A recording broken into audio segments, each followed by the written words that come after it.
See on saade sulle, kui sul pole päris ükskõik, millise autoga sa sõidad.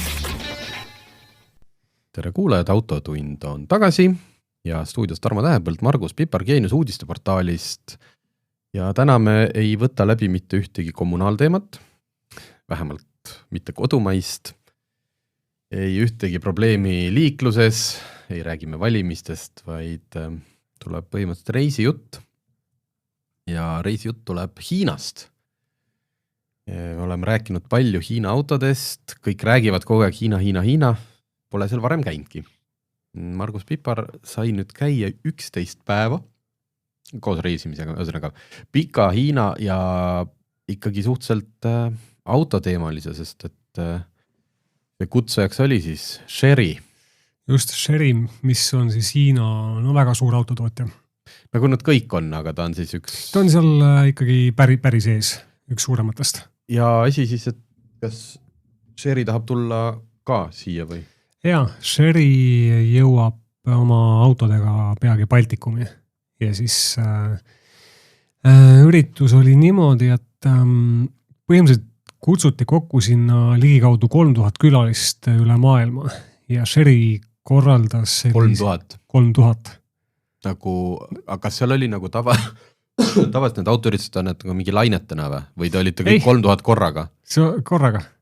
See ongi Hiina mastaap. Selliste mastaapidega hakkad sa seal harjuma. See, et kui me käisime kui mina nüüd käisin siin Nissan Leafiga sõitmas Kopenhaageni, mis on selline tavaline Euroopa mõist, korralik üritus, neid autosid oli seal 20-30, mis tähendab seda, et igas autos 2 inimest, ütleme suhteliselt suur 30-50 ajakirjanikku. No küll aga tõsi on see, et seda siis korraldatakse tavaliselt mingi nädal kuni 2, eks ole. Tõsi. Mingi süge mõnisada ajakirjanikku käib siis 2 nädala jooksul läbi.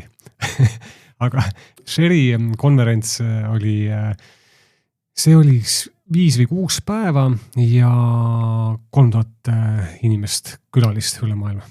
Aga need ei ole siis kõik autoajakirjanikud? Ei, seal on ka kõike muud. Palju oli ajakirjanik, aga palju oli ka diilereid ja mingi äritegevusega seotud inimesi. Ja kui see 3000 inimest, nemad olid kõik seal siis konverentsil, siis minu üritus oli natukene põnevam.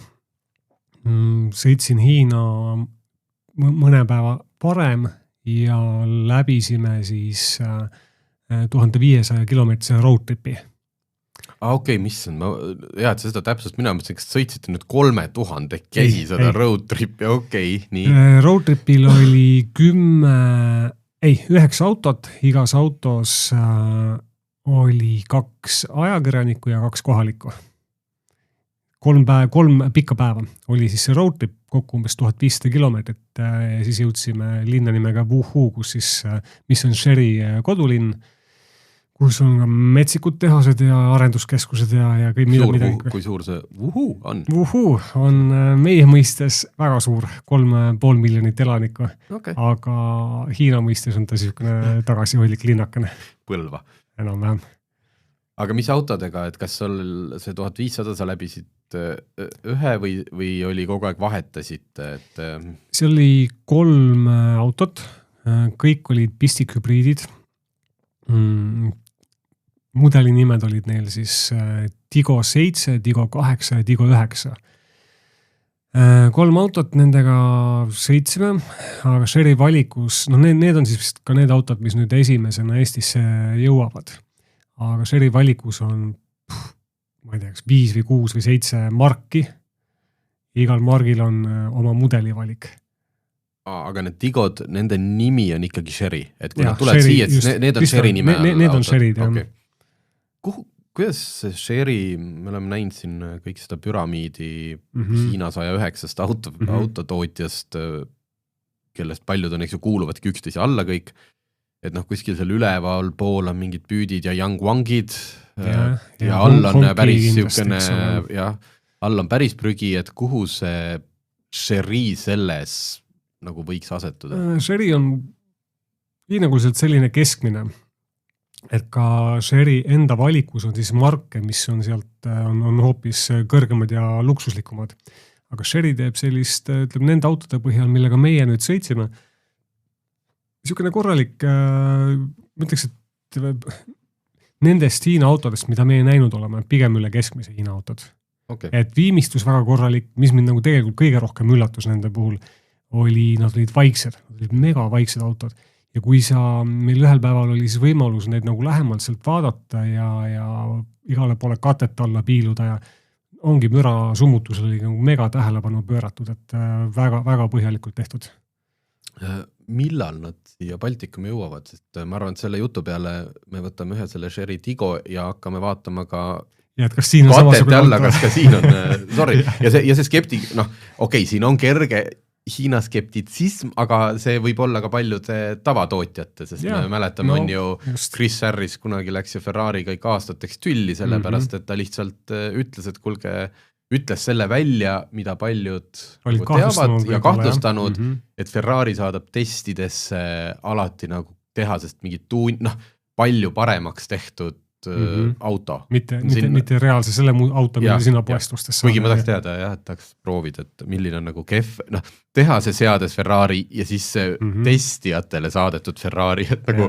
Aga selliseid lugusid on siin Euroopas olnud veelgi ja autodega ja rehvidega ja et ongi, et ajakirjanikele antakse teistsugused autod kui nagu spetsiaalselt ettevalmistatud autod. Nii et selle koha pealt, jah. Nii et et täpselt tegelikult ju kasvõi selleni, et meid viiakse sõitma nende autodega hästi headele Lõuna-Euroopa teedele, tuleme tagasi, issand, kui vaikne, väga hea, kas saad aru, see on täiesti teine asfaldisegu ja kõik.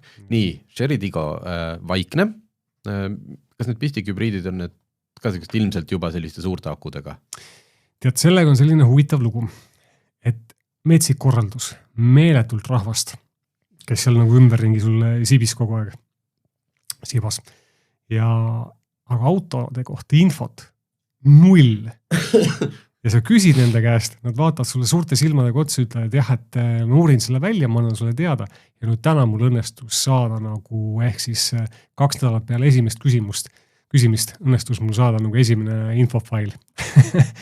Aga mis ma oskan öelda on see, et... Ja samas need Tigod, kas ta on siis mingi uue põlvkond Tigod, sest ma saan aru, Sherry tegelikult Euroopas ju... Ja Inglismaal näiteks. Just, et nad ei ole ju nii täiesti uus, et seal need andmed ju on neil lisasti olemas, et tegemist. Ja, see on nagu huvitav, et kuidas pressimaterjalid sellised nagu, mis muidu käivad nagu enne ja pärast ja vahepeal, eks sulle jagatakse, siis siiamaani neid ei ole üldse. Aga ja väga huvitav oli see näiteks, et ühesõnaga, see, mida suurem number selle Tigo taga, seda parem auto. Ja see Tigo 9 näiteks oli küll, tal oli võimsus, kui ma nüüd õigesti mäletan, ta oli võimsad elektrimootorid, 1,5 liitrine sisepõlemismootori võimsus oli kokku üle 350 kilovatti. Ja seda oli ka tunda ka, et ta ikkagi väga võimas ja kiire auto. Nende kõikide autode ühiseks nimetajaks oli see, et Sherry ise nimetab, et need on superhübriidid, et pidavad olema hästi ökonoomsed, hästi moodsad, hästi kiired, võimsad ja nii edasi, aga kuidas see saavutatud on ja mis nad nii heaks teeb, vaat sellest jälle ei ühtegi sõna. Mis ma küll tähele panin, oli see, et sõiduulatus näiteks oli tõesti 460 liitrine paak, me sõitsime peamiselt mööda kiirteed ja sõiduulatus seal oli ikkagi selline näiteks 1200 kilomeetrit umbes.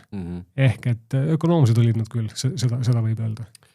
Kuidas kogu see, ma isegi ei tea, et need ilmselt ju, kas sõitsite nagu kohaliku turumudelitega või nendega, mis tulevad Euroopast, kuidas kogu see tarkvara ja kogu see ekraanindus, see, millele me ka päris tihti pihta anname nende Hiina autode puhul, et see on nagu veider, see on ebaloogiline, see ei tööta väga hästi.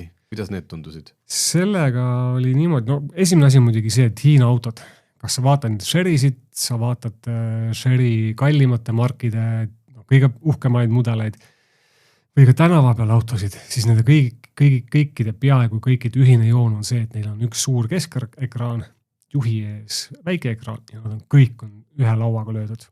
Jah, et puudub nagu mingi iseku pära, vaid... Täiesti. Aga see tarkvara ja kasutusmugavus oli nagu okei. Seal on ikka mingisuguseid ebaloogilisusi ja mõnda asja leiad sealt, kus üldse ei ootaks seda. Ja mingid väiksed kasutamismugavuse häired, et tal, kui oli hästi päikesepaisteline ilm, siis näiteks helerohelisi asju ekraani pealt ei näinud.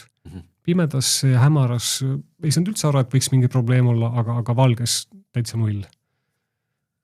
Mingid tõrkeid tuli ette, selles mõttes ma ei tea, et uksed ei tule lukust lahti või mingid selliseid, olen kohanud mingeid Hiina autode puhul asju, tegelikult oli suvel ka ühe Citroeniga, et oleks aus, et näiteks, aga et temperatuuri nad ei suuda need Hiina autod hoida. Vaat, see on... Nad ei suuda leida seda kas soojaks või jahedaks, neil see kuidagi ei õnnestu, kas neil on andurid kehvad või on neil hiinlastel lihtsalt... See on veider ja see on...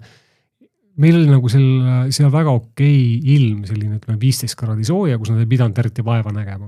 Aga mõnikord tuli ikkagi ette, et järsku sa tunned, et sa oled valinud mingi kindla temperatuuri, aga autos hakkab hirmus külm või siis vastupidi hakkab palav. Seda oli paar korda ja Eestis niisugust ekstreemsemate temperatuuride juures olen ma seda nagu palju häirivamalt kohanud. Et ma ei oska öelda, et kui tõsine see reaalselt probleem Sheridel on, aga natukene oli. Kunagi oli, kui me tegime seda testi, kus meil oli Lexus, Hyundai Kona ja siis Maxuse luksusbuss, pehmed istmed, tagasi kaptenitoolid kõik, aga ei suutnud see auto seda temperatuuri normaalselt hoida. Ta ei läinud isegi soojaks. Põhimõtteliselt ei läinud soojaks hästi. Ja. Seal selliseid mingeid suuri apsakaid ei olnud.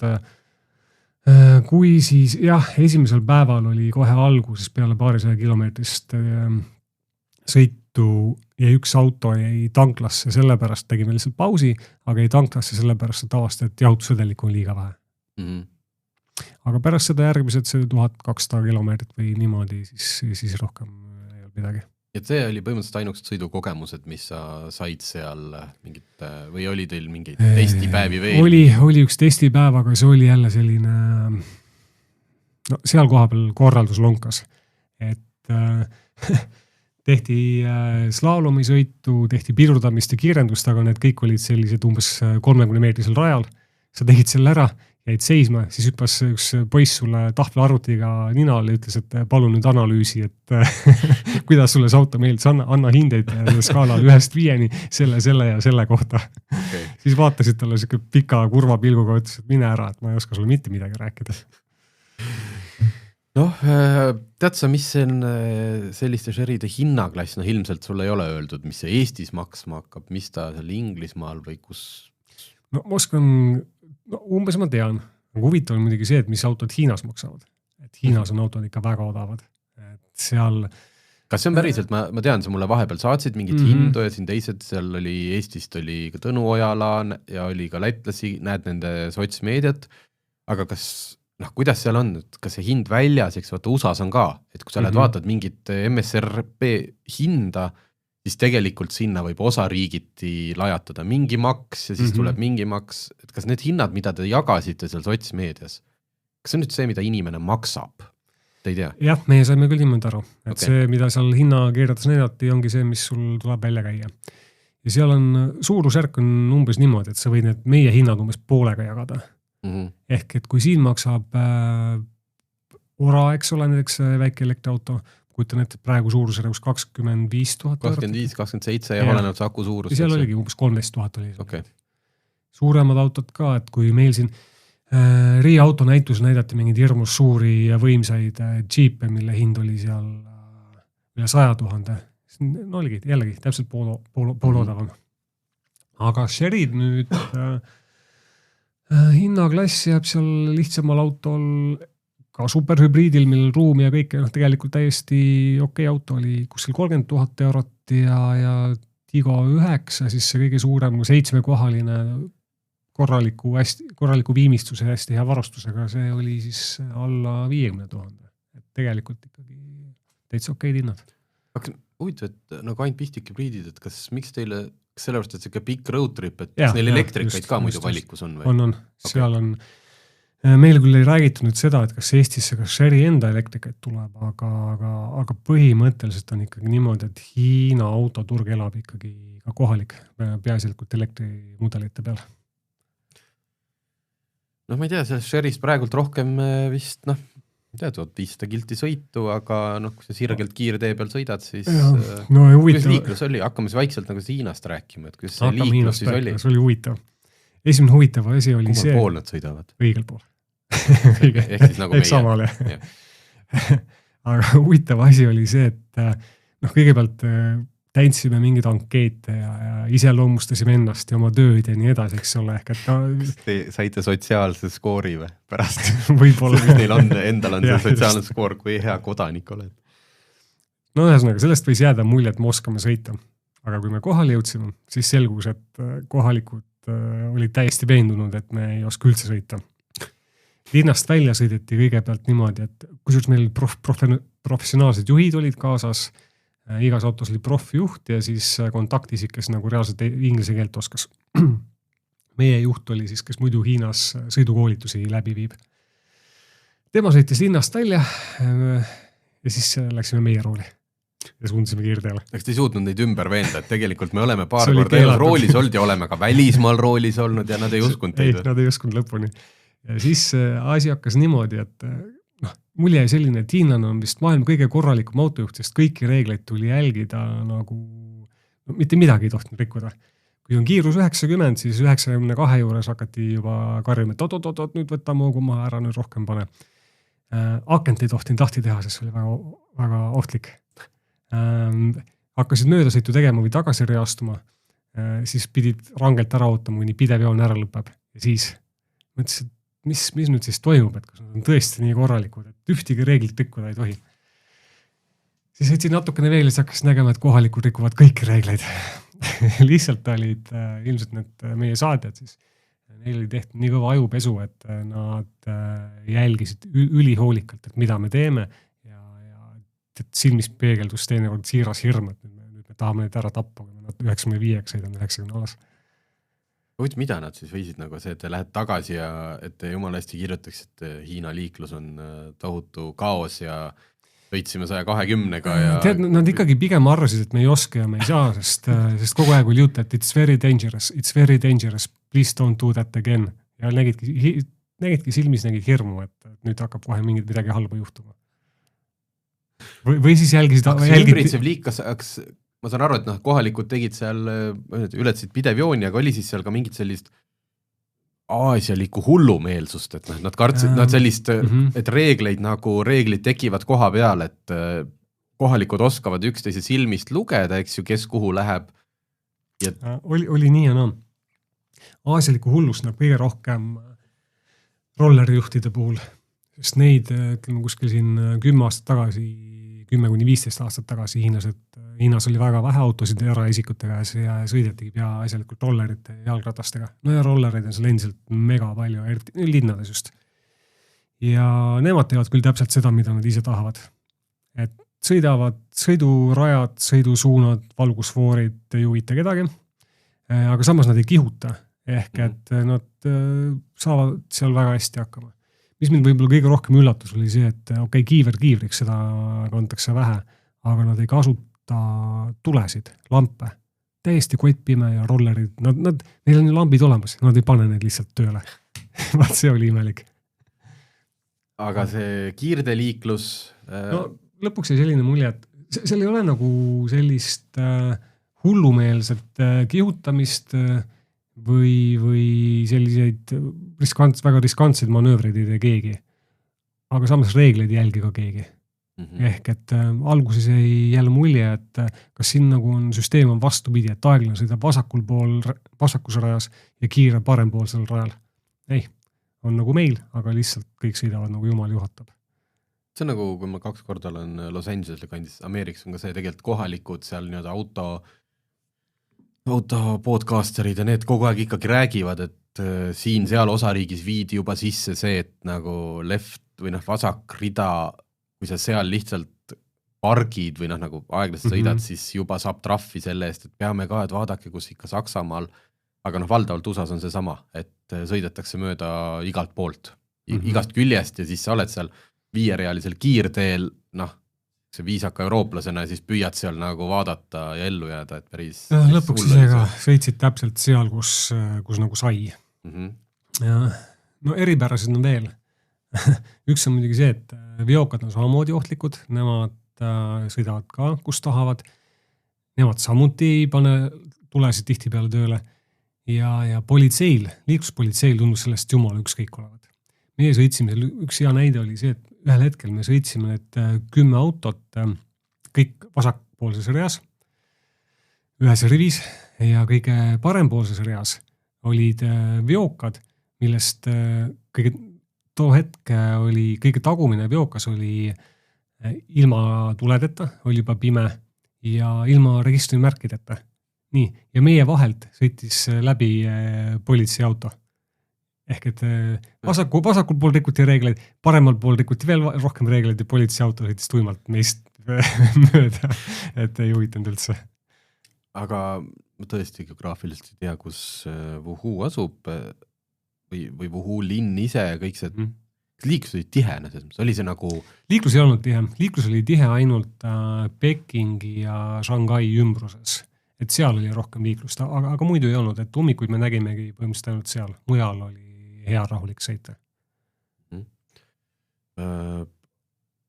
Korraks selle juurde, mis sa veel seal tegid, nii tegid oma 1500 roadtripi ära, nägin, teid võeti vastu kui kangelasi. Jaa, oli, nad seda oskavad hiinlased hästi, et kahte asja. Tegil sõita ei osanud, aga selle võrra kangemad.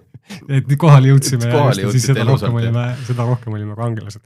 No, kõigepealt jah, et tegelikult meie sõitsime küll kiirdel peaasjalikult, aga oli ka huvitavamaid teid seal mägiteed ja väikesed külateed ja seal nägi nagu ka päris Hiinat, mis oli huvitav. Aga mida hiinlased hästi oskavad teha on, et kui see muu korraldus vahepeal seal, eriti seal konverentsil lonkas ja ajagraafik ei pidanud ja nii edasi, siis mida nad hästi oskavad teha on kõike filmida, pildistada ja pärast ekraani peal jätta mulje, et no uhkemat ja paremat asja pole kunagi tehtud. Et ise ka vaatad seda kõike, mida nüüd jagatud on, siis tead, pisar tuleb silma ilusasti on tehtud. Et aga millest see konverents oli siis Chery'st või üldiselt mingist mobility'st, Hiina autotööstuses? See oli Chery konverents, kus siis tutvustati marki, kõiki neid teisi marke.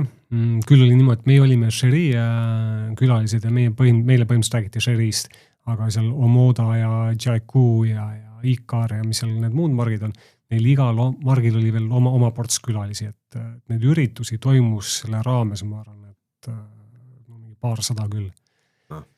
Siis külastasime muidugi tehast, siis külastasime arenduskeskust, siis toimus viidi meid ühele crash testile, avarii testile. Et oli, konverentsid need olid muidugi palju sellist infot, millega meil mitte midagi pole teha, et kus räägiti, kui võimas ja hea ja tore Chery on. Mis iseenesest palju nagu oligi võimsat ja head. Et nagu mujalgi seal Hiina mastaapide juures, see on täiesti metsik, millist raha pannakse arendusse ja tootmisesse. Ehk et me oleme nagu Hiina autosid täiesti õigustatult palju kritiseerinud.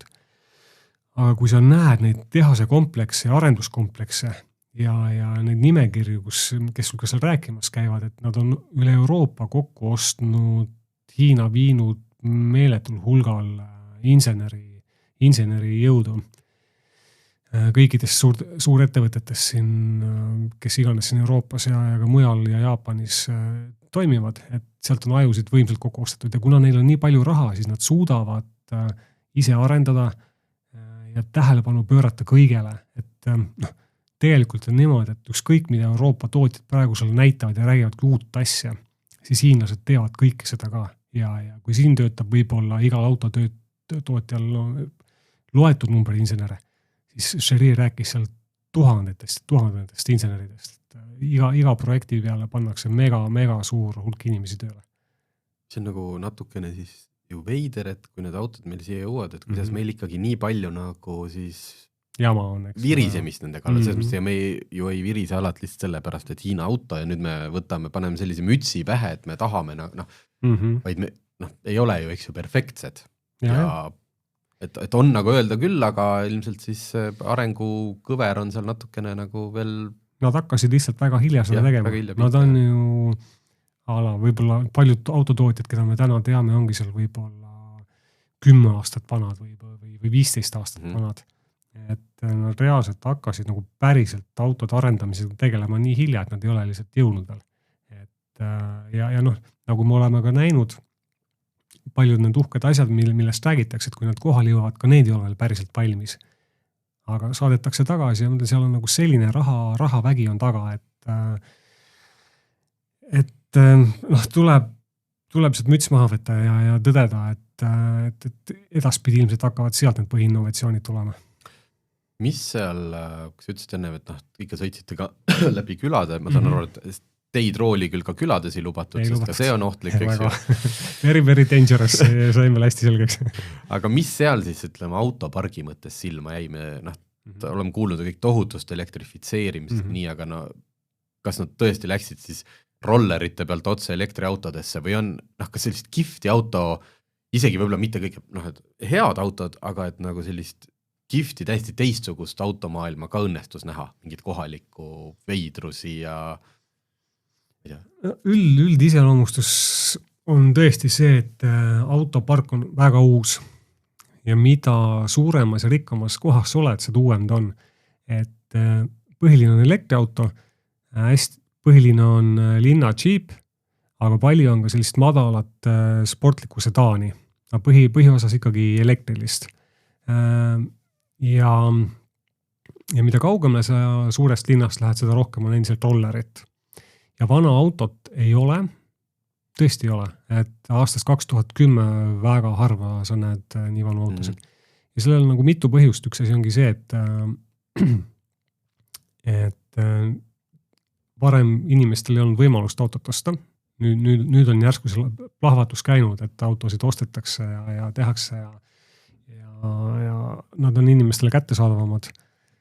Teine asi on see, et eriti linnades piiratakse vanade autode kasutamist maksudega ja igasugu piirangutega. Ehk et kui auto on juba 10 aastat vana, siis tihtipeale sind ei lubatagi linna südamesse sellega. Ehk et sul ja samuti makstakse sulle või toetatakse vana auto nagu väljavahetamist uue vastu. Kuidas see skeem täpselt on, aga ma saan aru ikkagi, et kui sa vana auto viid lammutusse, siis tuleb sealt korralik toetus.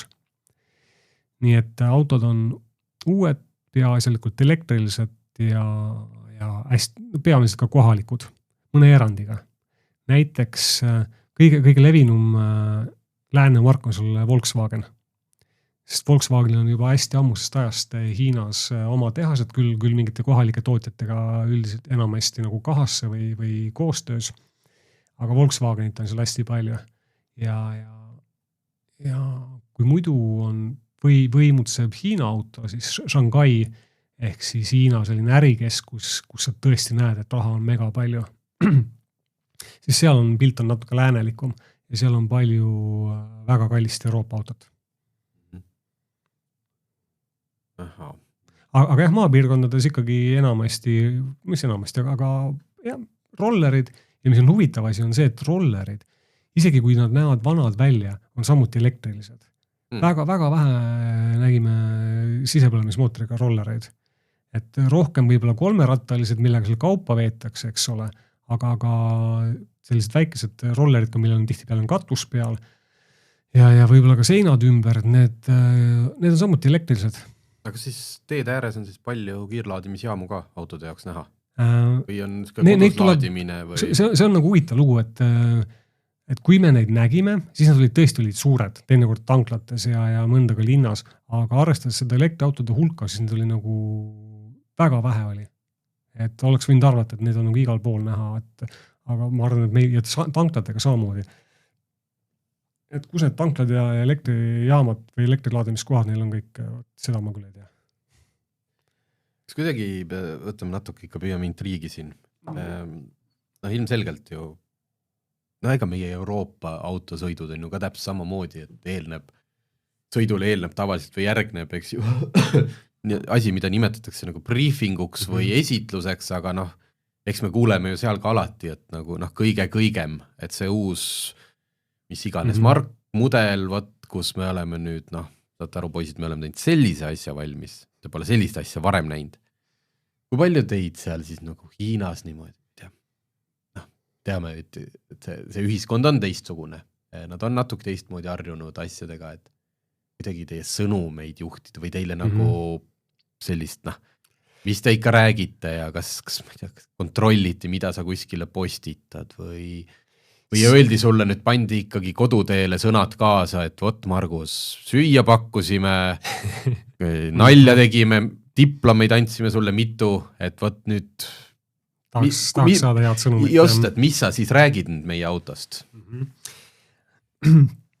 Aga ma saan aru, et võib-olla sa ei saa öelda. Jah, ei. Mis on nagu tõesti on teistmoodi, on see, et ka see road trip algas meil sellega, et kõikidele, kas kõikidele, aga üritati kätte suruda lippe, Sherry mingeid plakateid, siis koguda, siis pandi kaamerad ja videokaamerad tööle, siis kästi kõigil karjuda nüüd 1, 2, 3, Sherry ja see käis seal kogu aeg. ja nüüd sellist propagandavärki oli seal palju, et Euroopas sellist asja, eks ole, ei kohta. Aga et sõnumit kontrollida pigem oli see, et nad tahtsid näha küll, et kuhu sa mida oled postitanud, eks ole, et iga selges meiega seal kaasas oli, tema siis pidi raporteerima oma ülemustele. No pigem jah, ma arvan, et see oli just tulemusi. Jah, et me tegime ja kas ma nüüd suutsin need vennad oma autos ikka postitama panna, et oleks nagu... Aga ei sellist lausajupesu või ka sundi ja kontrolli, et mis sa nüüd sinna kirjutasid, eks ole, et kuule, et kuidas niimoodi. Ei, sellist asja ei olnud üldse. Okay. Ja ilmselt nüüd, ma arvan, Hiina uudistes ja reklaamides lihtsalt näidatakse, kuidas Euroopa autoajakirjanikud võtsid Sherry uue mudeli hurraaga vastu. Ja olid väga õnnelikud, sest nad ju karjusid seal Sherry. Just, täpselt.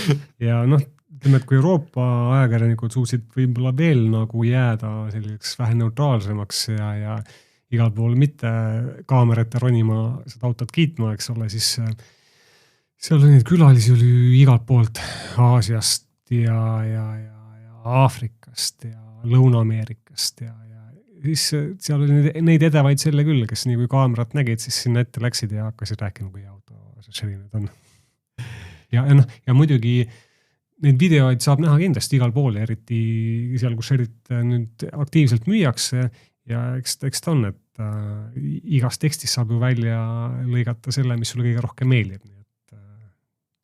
Mul tuli veel üks asi meelde, et Hiina on ju tegelikult ka, kunagi lapsena oled ainult Hiinast pilte ja see oli tohutu rattakultuur, oli vanasti ju kõik ei jõudnud ilmselt ka rollerit osta, sõideti hästi palju rattaga ja siis ma saan aru, et teile korraldati seal mingi rattavõistlus või? Kuidas see seal,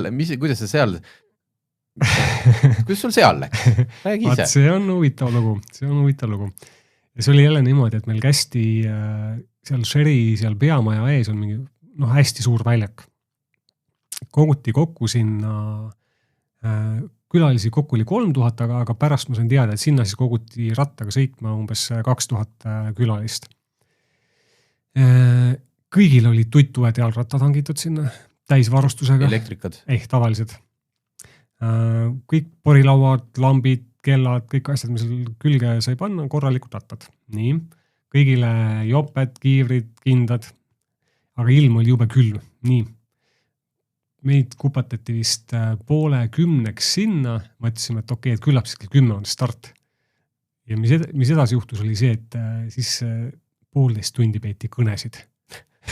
1,5 tundi külmetasime seal, kui igasugused tähtsad, küll heategevusorganisatsioonid ja looduskaitsjad ja kes seal kõik rääkisid, kui tore on rattasõit ja kuidas Sherry ja Jaapani auto või need Hiina autotootjad maailmale head teevad. No nii, 1,5 tundi sai igatahes mööda, kõik olid näost sinised ja siis hakkasime sõitma. Meil ei öeldud, kui pikk see maa on, kuhu me sõidame, aga lihtsalt, et võistlus, tandke nüüd minna. No võistlus oli ka niimoodi, et eks kuna rahvulk oli 2000, siis seal tagapoolt neil ei olnud nagu mingit lootustega mõtet midagi võistelda, aga meie olime suhteliselt eesotsas seal Baltikumi grupiga. Ja ja meie hakkasimegi võidu sõitma. Kui pikk maad? Ja lõpuks oli see 10 kilomeetrit. Okay. Aga ka see oli võimas, et seal ka linna sees on need 5-rajalised kiirteed. Need olid kinni pandud, nii et me liiklus oli kinni. Nii et see oli ikkagi, selles mõttes, kui sa olid seal esimeses stardigrupis, ütleme, profid ongi tavaliselt ju Tartu maratonil ka ju just. ees, et ja see ei olnud mingi pakasuha, vaid seal saidki nagu päriselt siis sõita. Ei olnud mingit tehtud, kui ärge kihutage nüüd, see on meil sõbralik selline kruiis. Seal oli niimoodi, et ma päris ees ei olnud, aga kuskil poole maa peal ma sain, oli küll saata auto nagu. Ma sain kätte ja siis olimegi sealt esialgu ei lubatud mööda minna. Sõitsime selle taga, sain nagu hinge tõmmata, aga ühel hetkel siis lubati saata autost mööda minna ja siis läks nagu korralik vajutamine lahti. Ja mis tüüpi ratas? Käikudega, maantekas? Tegelikult ei, ta oli maastikuratas, suhteliselt lihtne maastikuratas, ehk et sõit oli nagu asfaldi peal suhteliselt raske. Ja mis huvitav veel, et seal võetakse asju suurelt ette. Seal oli mingid Hiina rahvuskoondise või vähemalt rahvustiimi mingid rattamehed olid ka seal. Neile pandi muidugi, kõigepealt nad olid lava peal võidusõidurietega, aga siis nad panid mingisugused naljariided omal selge ja sõitsid meiega koos. Aga siis ühel hetkel, kui me sellest saateautost mööda läksime, siis nad jäid nagu statisti ossa, et nemad võidu peale ei sõitnud seal. Ja siis kihutasime nii kaua, kuni lõpuks ette jäin mina ja üks Brasiilia poiss ja paar hiinlast, aga need hiinlased siis, ühesõnaga, nemad lasid meil seest ära minna. Ja finišis kahjuks Brasiilia poiss oli natukene kõvem kui mina, nii et ma seal igatahes, aga ma sain selle 2000 osavõtja sees, ma sain teise koha. Wow. Ja see on nagu korralik. No Pipar on muidugi spordipoiss, olgem ausad, selles mõttes siin hea, et me sinu saatsime. Kui mina oleksin läinud sinna, siis me kindlasti teist kohta ei oleks saanud. Mis auhinnaks oli? Asi läks veel huvitavalt edasi, sest siis oli niimoodi, et oli muidugi jälle suur lava, kus eks ole tribüün ja asjad ja siis hakati järsku, et no nii, et kes on esimene? Esimest Brasiilia poiss oli kadunud kuskile, kes on teine? Ma tahtsin ka üle, et mina olin teine. Okei, ja siis oli niimoodi, et mind viidi sinna teise koha astmele ja esikoha astmele pandi mingi täiesti suvaline vend, mingi hiinlane.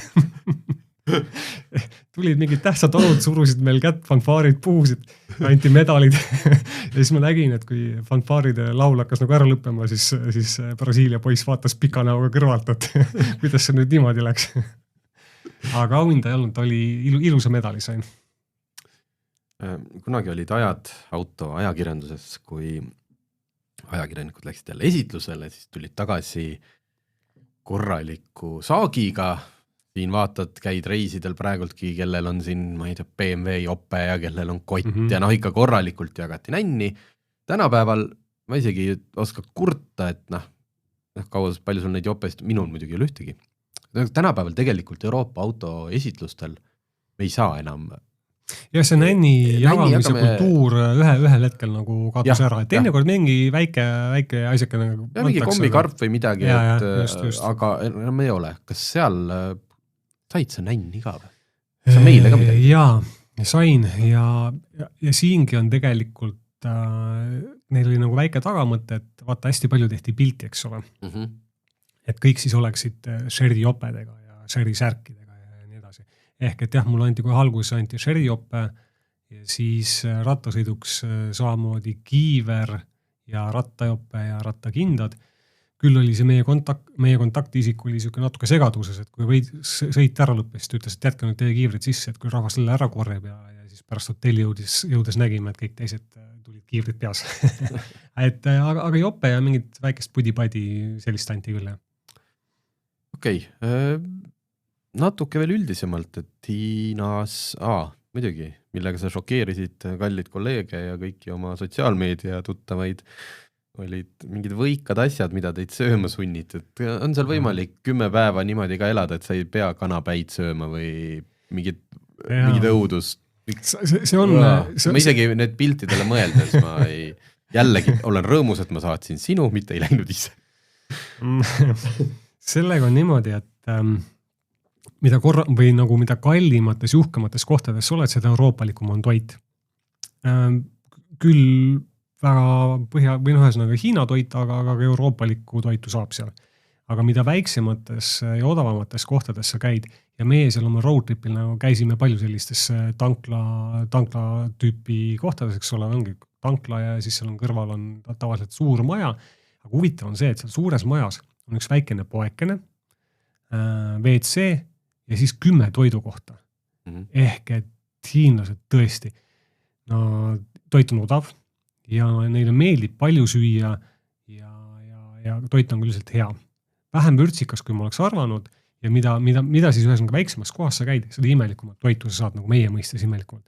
Et näiteks ongi, et kana ja part on seal hästi populaarsed, aga neid nad prepareerivad niimoodi, et võtavad ainult sisikonna välja, aga konti välja ei võta. Ja siis ongi, seal on pead, jalad on hästi popid, mida müüakse igal pool kuivatatud ja grillitud ja siis munad, mis on ka võivad väga võikad välja näha, eks ole. Et seal sellist imelikku toitu, mille peale täpselt, et sotsiaalmeedias mul ka kommenteeriti, et jääks nälga. Et sellist imelikku toitu, mille on seal palju. Aga kui nüüd võtta Hiinat, kui keegi tahaks mõtleb, et läheks teeks turismi ja kõik, et esiteks, mis on hinnad? Sa ütlesid, et, et seal sellistes kohtades oli toit odav, aga nagu üldiselt, ma ei tea, panid sa seal mingit hindu omale, jätsid meelde? Üldiselt on odav, jah. Ta on, ütleks, et siuke kolmandiku või kohati ka poole võrra odavam kui Eesti ja Euroopa. Et taksosõidud, kui me hotelli vahelt sõitsime selle konverentsikeskuse hotelli vahelt, siis taksosõidud siuke pool tundi maksis võib-olla kas 3 eurot. Ikka väga odav, eks ole. Toidud on niimoodi, et seal lihtsamates kohtades sa 2-3 euroga saad kõhu väga korralikult täis. Ja toit on nii odav, et need kohalikud, kellega me rääkisime, nad ütlesid, et neil korterites ei olegi kööki või nad ei kasuta seda, sest nad käivad väljas söömas või tellivad koju, sest toit on nii odav. Ja ma ütlen, valik on mega ja üldiselt on ka toidud tervislikud ja maitsvad. Ja mitte üldsegi nii vürtsikad, nagu ma oleks arvanud. Ja kütuseliiter oli vast umbes 1 euro, jah. Et kõik on ikkagi selgelt odavam kui meil. Aga niisama üksi jõua ka saatust jalutama kuskil õhtul hotelli juurest, et lähen teen mingi tiiru. Kas kohalikud keelt oskas, said nagu... Ei, kohalikud ei oska inglise keelt. Ilmselt on ka see, et nii suur riik ja kaua kinni olnud, et neil ei ole seda vaja olnud. Küll aga on need äpid ja Google'i tõlge ja need on nagu nii võimsad ja seda erti kohtades, kus turistiga tegeletakse, on kõikidel on need äpid olemas. Ja samamoodi maksmine on suhteliselt lihtne. Tõmbad jällegi oma äpid ja kõik toimib. Ehk et saab hakkama nii keelega kui maksmisega kui kõigega.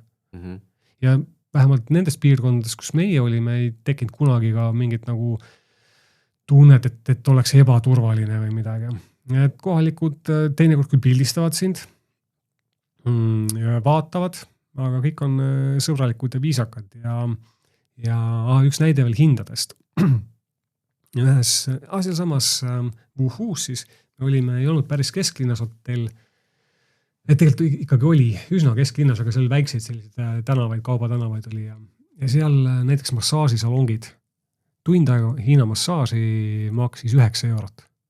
See on selline Balil on umbes sarnane, et sa saad korralikud massaažid ja me räägime sinna selles, ei mingit silmapilgutamist, vaid see on täiesti tavaliselt väga head. Profit teadlik, see, kus mina seal käisin, oli 10 euro, 9 ja 10 eurot sama. Ja mul seal tegid seda veel pimedad mehed tegid, et jättis väga hea mulje, aga jällegi, et oma äppidega said seal nendega ilusti suheldud ja ära makstud. Sularaha võetakse ka, aga mul jäi küll mulje, et ka hiinlased teevad praegu kõik asju telefoni teel. Okei, Pipar õnnelikult Hiinast tagasi saadud. Millal need žeriid peaks siia jõudma öeldiga või? Öeldi, et õige pea. Et kaugele see asi ei ole, ma olen aru saanud selles, et Läti importöör on siis, et neil Lätis on nagu müügikohad olemas ja välja valitud, aga Eestis veel mingi läbirääkimised käivad. Ma mõtlesin jah, et kes Eestis, et nad ilmselt võtavad siis kellegi olemasoleva mingi diileri ja püüavad sinna saali saada. Ei teagi, kui avalik info on, aga see info peagi tuleb jah, et tegelikult on olemas vist mingid kokkulepped.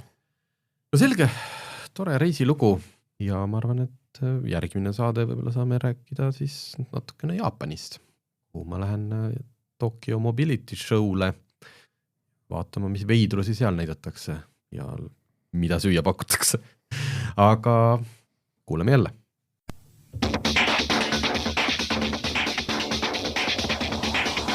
Autotund. See on saade sulle, kui sul pole päris ükskõik, millise autoga sa sõidad.